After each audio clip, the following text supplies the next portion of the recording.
चलिए एक कहानी सुनाता हूँ। एक शहर में एक आदमी रहता था। वो एक बहुत ही अच्छा लेखक था, पर कभी जीवन में उसे वो नाम, वो प्रसिद्धि नहीं मिली जिसका वो अधिकारी था।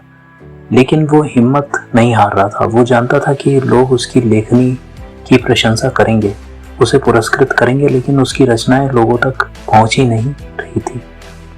उसकी कल्पना समय से थोड़ा आगे चल रही थी, लेकिन साथ ही उसका दुर्भाग्य भी 2 कदम आगे चल रहा था। कभी कभी वो दुखी हो जाता था, लेकिन वो खुद को संभाल लेता था और आगे बढ़ता था। अपने से कमतर को आगे बढ़ता देख उसे बुरा नहीं लगता था, लेकिन उसे समझ नहीं आ रहा था कि वो अपनी स्थिति कैसे ठीक करे। वो सोचता रहता था। एक दिन ऐसे ही सोचते सोचते वो अपने भाई के साथ रात को टहलते हुए घर से बहुत दूर निकल गया।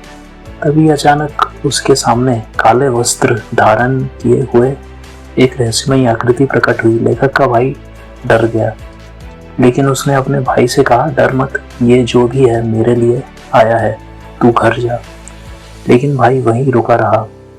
उस आकृति ने कहा, मैं तुमसे तुम्हारा सब कुछ लेने आई हूँ।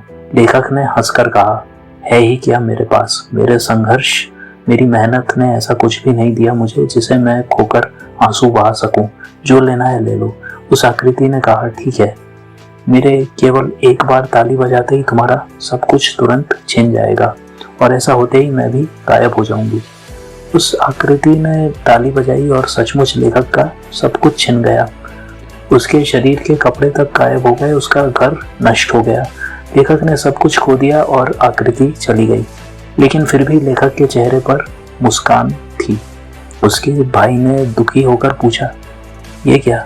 उसने आपसे सब छीन लिया, आपके शरीर पर कपड़ा भी नहीं छोड़ा, और आप हंस रहे हैं? लेखक ने उत्तर दिया, इसीलिए हंस रहा हूँ क्योंकि वो भले ही मेरा सब कुछ ले गई, लेकिन उन सभी चीजों के साथ वो मेरी बदकिस्मती, मेरा दुर्भाग्य भी ले गई। भाई ने कहा, पर आपको ऐसा क्यों लगता है कि वो दुर्भाग्य लेकर गई?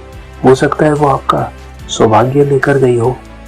लेखक ने अपने भाई को समझाया, उसने मेरे प्राण नहीं लिए, क्या ये सौभाग्य नहीं है? चिंता करने वाले भाई को नहीं ले गई, क्या ये सौभाग्य नहीं है? मेरे शरीर के अंग नहीं ले गई, क्या ये सौभाग्य नहीं है? जीवित हूं तो फिर से नई शुरुआत करूंगा, और अपने पुरुषार्थ से जो कुछ भी अच्छा और अमूल्य खोया उसे पहले के मुकाबले और ज्यादा मात्रा में प्राप्त करूंगा। उस दिन से लेखक फिर से परिश्रम में लग गया। इस बार उसे पहचान मिली, यश मिला। सालों बाद धनी और ख्याति प्राप्त लेखक अपने भाई के साथ एक बहुत ही बड़े से वाहन में पूरे शान के साथ जा रहा था कि तभी उसके वाहन के सामने एक मरियल भिखारिन काले कपड़े पहने बैठी हुई दिखाई दी। कांपती हुई भिखारिन एक तरफ हट गई और इस तरह उसने वाहन को निकलने का रास्ता दिया। दया की मूर्ति बने लेखक ने जब भिखारिन को धन देना चाहा तो वो उसे देखकर चकित रह गया और बोला, अरे तुम तो वही हो जो उस रात को मेरा सब कुछ छीन कर ले गई थी। तुम्हारी यह स्थिति, क्या मेरे दुर्भाग्य ने तुम्हें इतना कष्ट दिया? उसने उत्तर दिया, तुम्हारे साहस, जीवट और हार ना मानने की आदत ने मेरी ऐसी स्थिति की है। इसीलिए तुम्हारे जीवन से जाते जाते मैं अपने साथ तुम्हारा दुर्भाग्य ले आई। आज मैं तुम्हारे आगे नतमस्तक हूँ। लेखक ने पूछा, लेकिन तुम हो कौन? उसने उत्तर दिया, बुरा समय।